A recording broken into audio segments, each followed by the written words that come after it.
आज की इस क्लास में मुताला करेंगे बच्चों हमारी दरसी किताब जान पहचान के सबक 5 का, जिसका उन्वान है एक देहाती लड़की का गीत।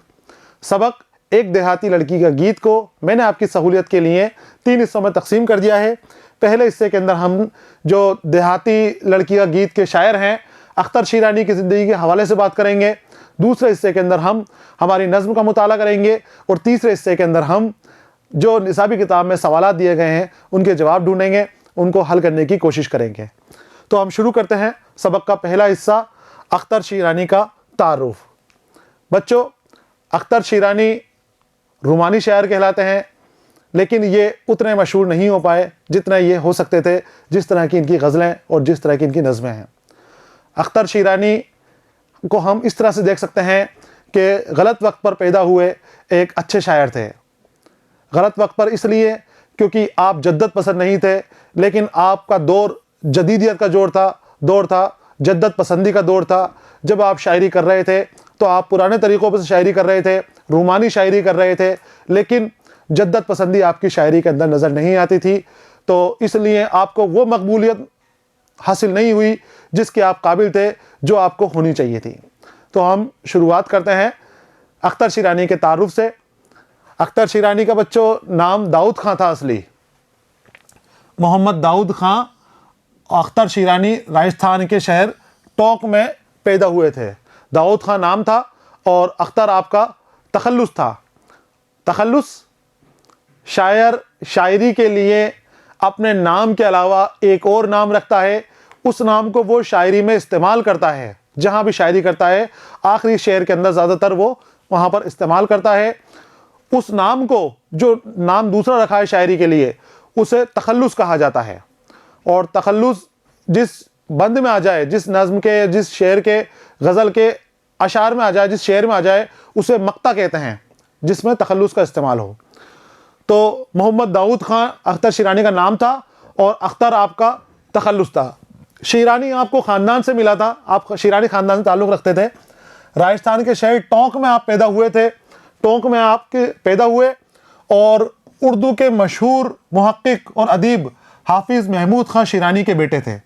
उर्दू के बहुत बड़े मुहक्किक थे आपके जो वालिद थे, और आपके वालिद भी आपको मुहक्किक ही बनाना चाहते थे।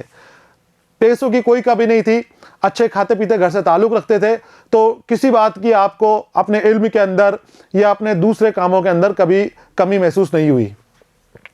रियासत टोंक का माहौल निहायत इल्म परवां, उर्दू ज़बान और अदब को फ़रोग़ देने वाला था। अख्तर शीरानी की परवरिश इसी माहौल में हुई। टोंक का जो माहौल है वो बहुत अच्छा और उर्दू के लिए साजगार माहौल है। उसी माहौल के अंदर अख्तर शीरानी की परवरिश हुई। इन्हीं फितरत से बेपनाह लगाव था, फितरत से बहुत ज़्यादा लगाव था आपको। कुदरती मनाजिर को भी उन्होंने खूबसूरती के साथ पेश किया। मनाजिर, नज़ारे की जमा, जो बहुत सारे नज़ारे, जो कुदरत के नज़ारे होते हैं, बाग बागात, बगीचे, झरने वगैरह, ये कुदरती नज़ारे होते हैं। तो इन मनाजिर की आपको खूबसूरत अक्कासी करनी आती थी। आपने इनके ऊपर ही खूबसूरत शायरी की।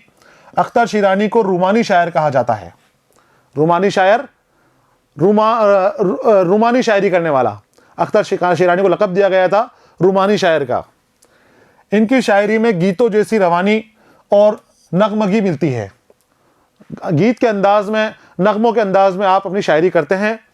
नज़्म, गीत और सानेट उनकी पसंदीदा असनाफ हैं। उनकी शायरी का कुल्लियात शाया हो चुका है। आपकी शायरी का एक कुल्लियात भी शाया हुआ है। और नज़्म, गीत और सानेट आप करते थे, आप इसके अंदर अपनी आहत आजमाई, तब आजमाई करते थे। आगे आते हैं हम। अख्तर शीरानी की नज़मों का दूसरा अहम मौजू हुब्बुल वतनी है। आपकी जो नज़में होती थी उनका मौजू हुब्बुल वतनी यानी वतन की मोहब्बत, वतन की मोहब्बत होती थी आपकी नज़मों के अंदर। उनकी नज़मों में अपनी धरती और उसके हुस्न के जलवों का अक्स झलकता था। जो आप नज़्म लिखते थे, गज़लों में आपकी इस तरह की कैफियत नज़र नहीं आती थी, लेकिन जो आपकी नज़में थी उसमें हुब्बुल वतनी और जो अपनी धरती है, मादरे वतन के जलवों की अक्कासी आपकी नज़मों के अंदर मिलती थी, जिन्हें पढ़कर एक मानूस फ़िज़ा का एहसास होता है। अख्तर शीरानी मकबूल और बाकमाल शायर थे। उनका इंतकाल ऐन जवानी में हुआ। सिर्फ 42 बरस की उम्र के अंदर आपका इंतकाल हुआ। लाहौर में आपका इंतकाल हुआ। तो ये थी बच्चों अख्तर शीरानी की ज़िंदगी से मुतालिक कुछ अहम मालूमात जो हमने हासिल की। सबक का ये हिस्सा हमारा मुकम्मल हो गया है। अगले हिस्से के अंदर हम नज़्म का मुताला करेंगे। तब तक के लिए आप इंतज़ार कीजिए। पढ़ते रहिए, खुश रहिए। अलविदा।